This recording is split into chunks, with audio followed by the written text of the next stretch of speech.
오늘 주시는 하나님의 말씀은 시편 78편 62절로부터 마지막 72절까지 말씀입니다. 할렐루야. 시편 78편 이제 오늘은 마지막 부분이 되겠습니다. 전체적으로 내용이 참 많지만 그러나 그 모든 것들은 일관됩니다. 하나님께서 변함없이 이스라엘을 돌봐주시고 참아주시고 또 그렇지만 그들을 버리지 아니하시며 끝까지 붙잡고 계시는 모습을 볼 수 있습니다. 그런데 어제 보니까 이스라엘을 하나님이 그동안 그렇게 붙잡고 계시다가 이스라엘이 하도 하나님 앞에서 휙휙 돌아가니까 하나님이 그들의 장막을 떠나버리셔요. 오늘은 그 뒤를 이어서 떠나버리신 하나님께서 이제 어떻게 하셨느냐. 두 말 하면 또 잔소리죠. 하나님은 약할 수밖에 없는 그와 같은 성질을 가지고 계세요. 부모가 아무리 엄하고 엄해도 자식을 이길 수가 없어요. 자식이 부모를 막 거스리고 막 그런 거 같아도 나중에 보면 거스리는 자식을 부모가 다 용서해 버렸더라고요. 그리고 자식이 부모의 의견을 막 반대해도 나중에 가보면 부모가 그 의견을 그냥 따르고 계시더라고요. 그래서 부모를 자식들이 만만히 보는 것 같아요. 부모는 절대 자식을 넘질 못하고 이기지를 못해요.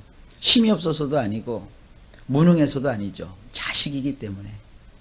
자식을 보고 또 이해하지요. 그리고 자식을 보고 또 참아주지요.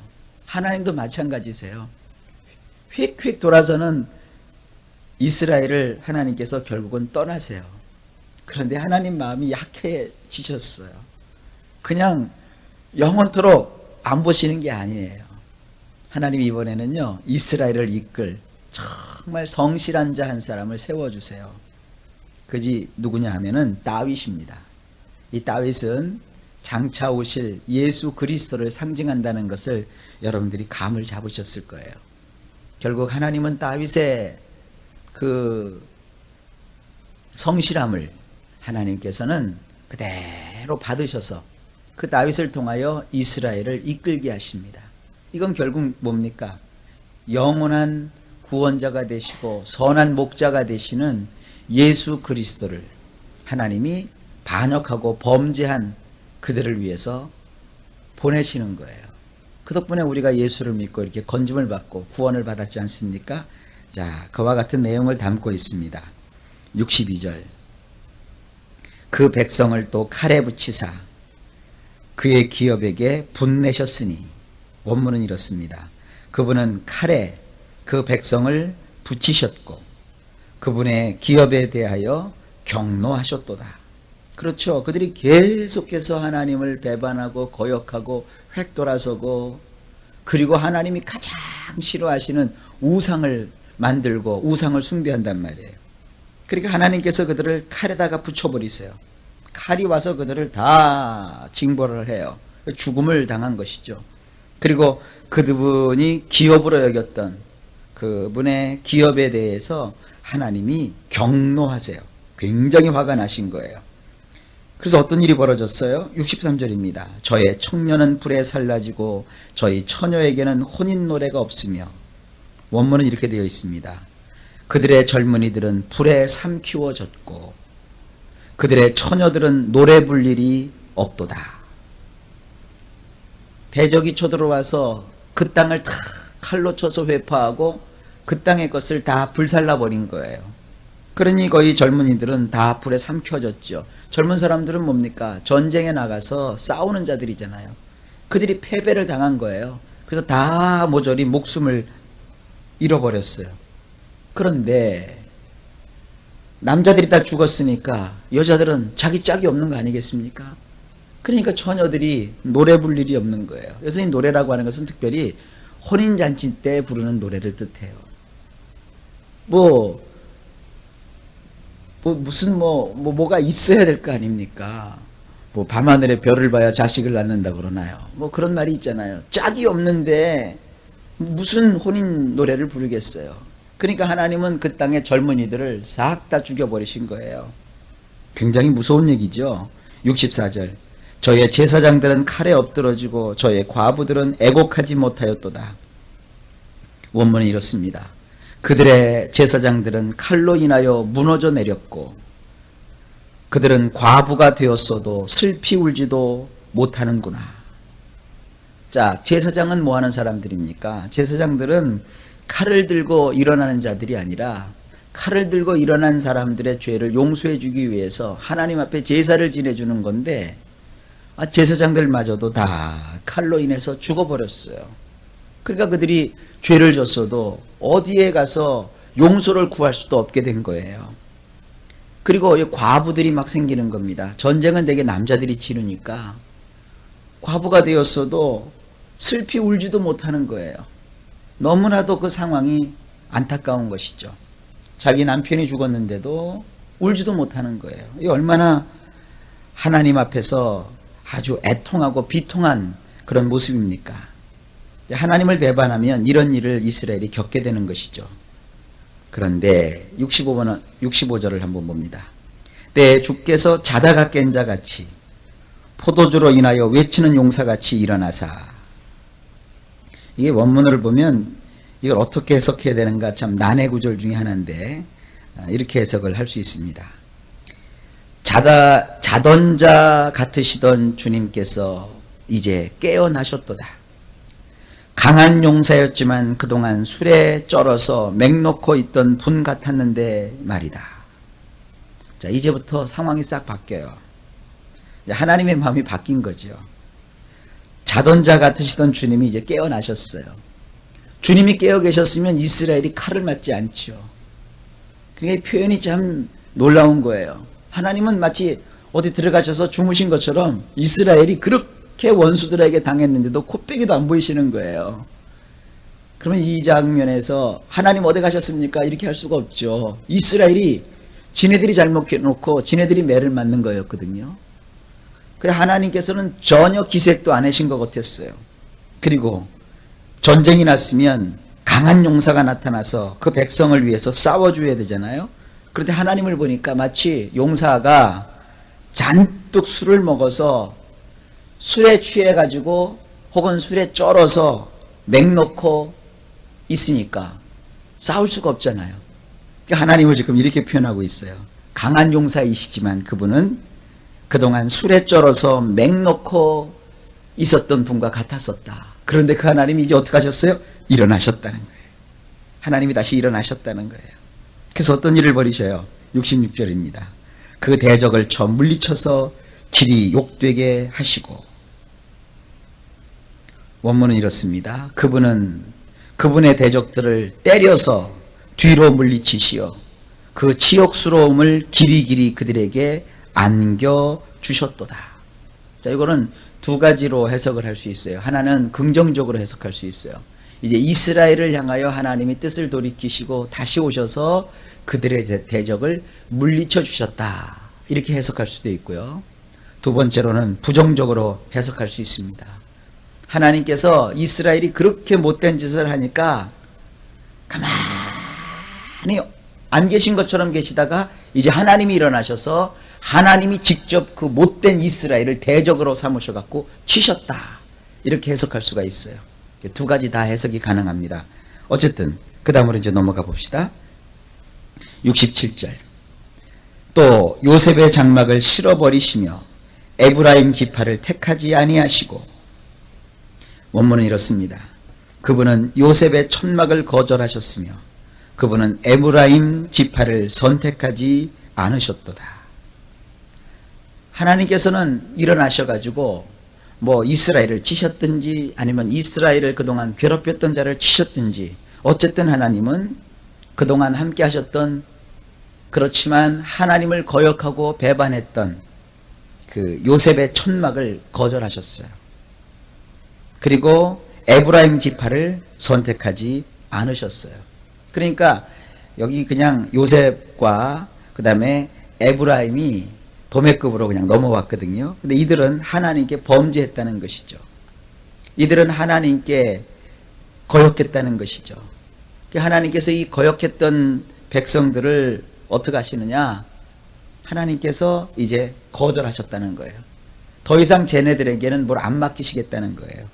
그리고 나서는 하나님이 뜻을 돌이키셔서 68절 오직 유다 지파와 그 사랑하시는 시온산을 택하시고, 원문은 이렇습니다. 그렇지만 그분은 유다 지파를 그분이 사랑하시는 시온산과 더불어 선택하셨도다. 이 요셉과 에브라임은 대대로 이스라엘을 통치했던 어떤 뭐라고 할까요? 지도자. 이 지도자를 배출을 했단 말이에요. 근데 하나님은 그들을 통해서 일을 이루지 않으셨어요. 어떻게 하셨느냐? 유다 지파를 선택하셨어요. 이 유다 지파는 대대로 이제 이스라엘의 정통 왕이 나오는 지파가 되죠. 바로 다윗이 유다 지파 사람이거든요. 그리고 다윗의 후손으로 예수 그리스도께서 오셨거든요. 구약의 예언을 보게 되면은 야곱이 그 아이들을 위해서 축복을 비는데 장차 유다의 계열에서 실로 곧 메시아가 오실 것임을 예언해 놓고 있거든요. 바로 지금 그 구절입니다. 그러니까 지금 이것은 누구를 가리키는 거냐면은 다윗의 후손으로 오시는 예수 그리스도를 지금 여기서 보여주고 있는 거예요. 이런 걸 가리켜서 우리는 뭐라고 하냐면 구약에 녹아 계신 예수님. 예수님이 이렇게 구약에 숨어 계세요. 그 다음에 69절을 봅니다. 그 성소를 산의 높음같이 영원히 두신 땅같이 지으셨으며, 원문은 이렇습니다. 그분이 건설하신 그분의 성소를 높은 산들처럼 또 땅처럼 그분이 영구히 세우셨도다. 아하, 이스라엘의 지도자, 이스라엘의 인간적인 왕들은 하나님의 의를 선포하는 자들이 아니라 그들은 오히려 이방에게서 나쁜 것을 배워가지고 하나님께 배반하고 우상을 섬기고 이방의 악풍습을 갖다가 자기 것처럼 삼아갖고 결국은 하나님의 진노와 하나님을 경노시켜서 심판을 받게 되었는데, 하나님은 그들을 다 버리시고 이제 유다 지파를 세우셨어요. 그래서 그 유다 지파는 장차 오실 예수 그리스도를 상징하는 것이라고 그랬어요. 그래서 하나님은 그 유다 지파를 통하여서 이제 영원한 성소를 건설을 하세요. 어디다가? 시온산에다가. 그런데 그 시온산은 굉장히 높은 곳에 위치하고 있는 거거든요. 높다는 것은 뭐냐 하면 평범하지 않다는 거예요. 아주 뛰어나다는 거예요. 이 거룩한 성소를 그 높은 곳에 세우셔서 영원토록 무너지지 않게 하셨다는 것이죠. 그리고 이 세상의 땅이 세월은 바뀌어갈지라도 땅은 변하지 않는 것처럼 하나님이 유다 지파를 택하셔서 그 유다 지파에서 나온 예수 그리스도의 그 놀라운 구원으로 말미암아 그것을 폐하지 아니하시고 영원토록 지속할 이런 영원한 나라를 하나님이 세우실 것이다 하는 것을 담고 있는 것입니다. 70절 또 그 종 다윗을 택하시되 양의 우리에서 취하시며, 원문은 이렇습니다. 그분은 그분의 종으로 다윗을 선택하시기를 양들의 우리에 있을 때 그를 취하셨도다. 그렇죠. 다윗의 형들은 다 부름을 받고 사무엘에게 가서 선을 보였어요. 그런데 다윗의 아버지는 이새인데 그 이새는 다윗을 하찮이 여기고 막내 걔가 뭘 뭐 대단한 것이 있다고 하고 나서는 사무엘에게 보이지도 않았잖아요. 그러니까 사무엘이 그 다윗의 형들 일곱을 앞으로 쭉 보니까 겉보기에는 그들이 참 훌륭하게 생겼어요. 키도 크고 또 인품도 좋아 보이고 참 좀 있어 보이고 힘도 있어 보이고 굉장히 아주 훌륭한 자들인 것처럼 여겨서 그들에게 기름을 부으려고 갖고 왔지만 하나님이 계속 아니라는 거예요. 첫째도 아니다, 둘째도 아니다, 다 아니다는 거예요. 네 앞에 보이는 저들은 하나도 내가 쓸 자가 아니다. 그래서 사무엘이 이새에게 물어봐요. 내 아들들이 전부냐? 얘네들이 전부냐? 그러니까 이새가 그때서 뒤통수를 긁적긁적 하면서 사실은 말입니다. 막내가 있기는 있습니다. 근데 그놈은 별 변변치도 않은 놈입니다. 그러니까 사무엘이 물었겠죠. 도대체 걔가 어디 있느냐? 지금 저기 가서 양우리에서 지금 양 뒤를 지키고 있나이다. 양 뒤라고 하는 것은 양 엉덩이를 지키는 자 이런 뜻이거든요. 그래서 양 똥이나 치고 있다는 거예요. 그런 애를 뭘 희망이 있다고 여기다 데려다 놓겠습니까? 그러니까 사무엘이 얼른 걔도 데려와라. 그 다윗을 데려왔어요. 그러니까 하나님께서 사무엘을 통하여서 그 다윗을 지목하십니다. 바로 그 아이니라. 걔가 바로 이스라엘의 왕이 될 것이니라.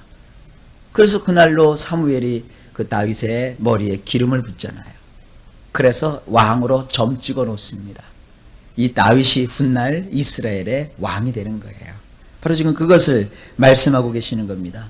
다윗을 하나님께서 선택하시되 그가 대단한 전공을 세우고 뛰어난 인물이 되었을 때 그를 선택하신 것이 아니라 양우리에서 아주 하찮은 일을 하고 있었던 때에 하나님께서 그를 보시고 그를 선택하신 거예요. 여러분, 이건 굉장히 중요한 얘기입니다. 우리는 뭔가 가졌을 때, 뭔가 누렸을 때, 뭔가 어느 위치에 섰을 때 그때에 가서야 하나님이 우리를 선택하신다고 생각을 하세요. 아니에요. 이제 막 하나님을 믿기 시작했을 때, 그리고 내가 지금 생활과 처지가 아직 연약할 때, 아직 부족할 때, 다른 사람들 알력에 미치지 못할 때, 아주 아무도 알아주는 사람이 없을 때 하나님은 우리를 묵묵히 보고 계시는 거예요. 그때 택하시는 거예요.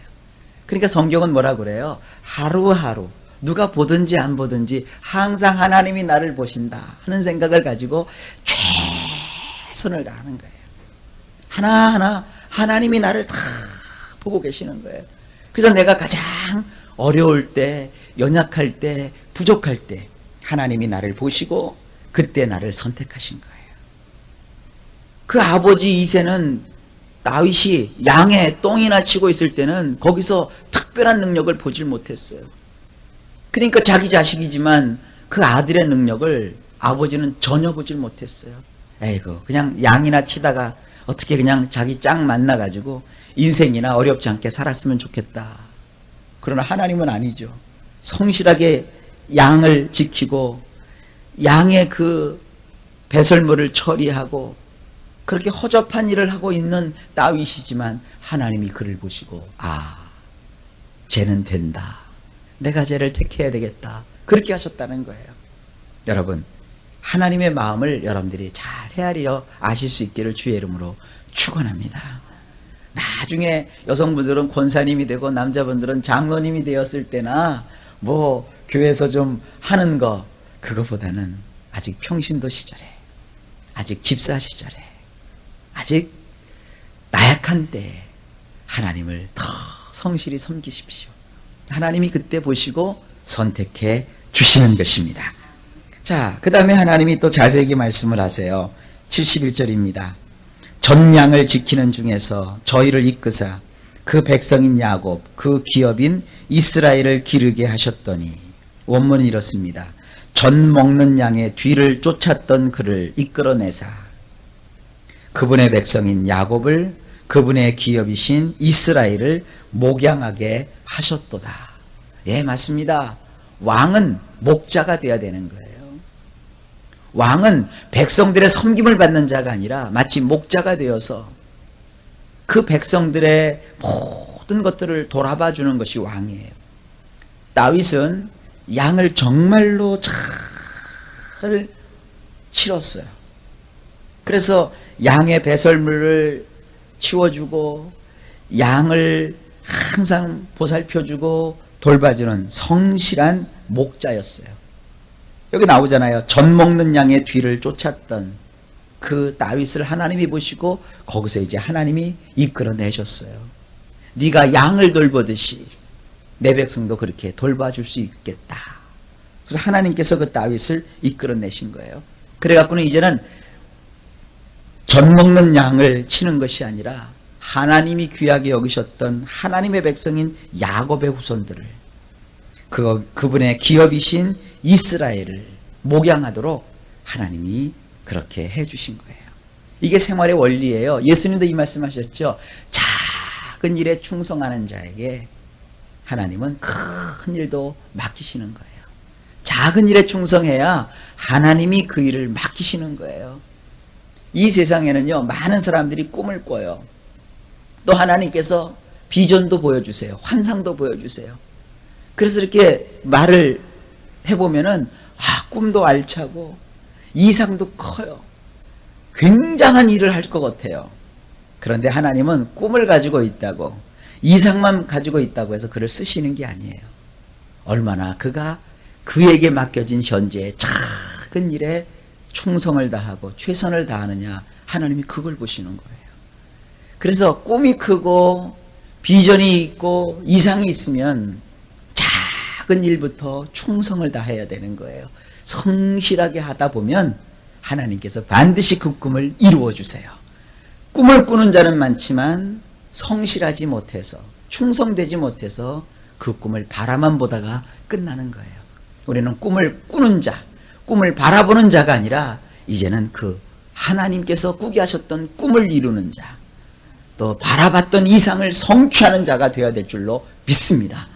그와 같은 것은 오늘 시작되는 거예요. 오늘도 여러분들이 하나님 안에서 할 수 있는 일들을 하나씩 하나씩 성실하게 하시길 바랍니다. 하나님은요, 그거 우리가 뭘 잘해서 업적을 내야만 참 잘했다 그러지 않습니다.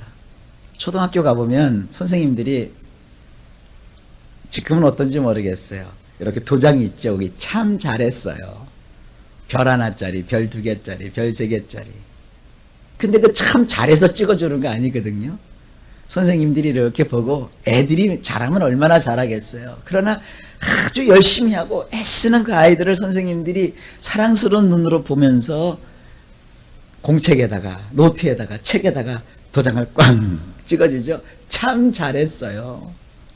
참 잘했다는 것은 진짜 잘해서 잘했다는 게 아니라 더욱더 잘할 수 있어 너는 하고 선생님이 거기다가 희망의 도장을 꽝 찍어주는 거예요. 아이들이 그거 하나 바라보려고, 그거 하나 받으려고 아주 애쓰고 힘써서 노력하잖아요. 바로 그거예요. 우리가 뭘 잘해서 하나님이 훌륭해서 우리 보러 잘했다는 게 아닙니다. 하나님 앞에서 이렇게 성실하게 최선을 다하면 하나님이 우리를 향해서 참 잘했어요 그러는 거예요.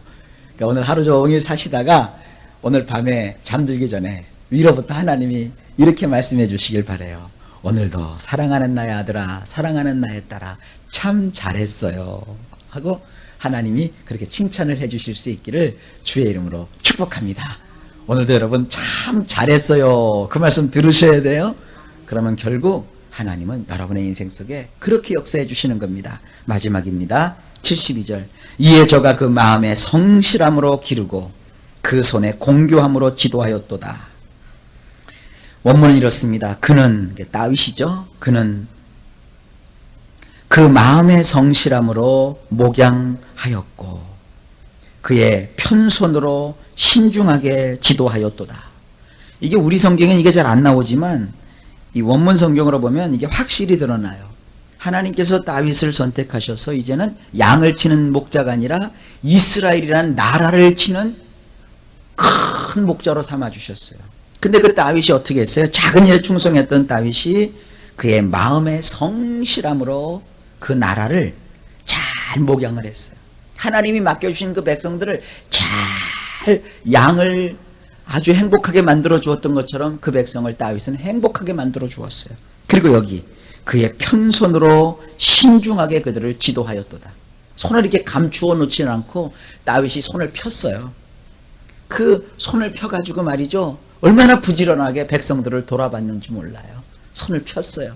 손을 움켜잡지도 않았고 손으로 팔짱을 끼지도 않았어요. 손을 피고 나서 그 편손으로 이스라엘 백성들을 잘 지도해 주었어요.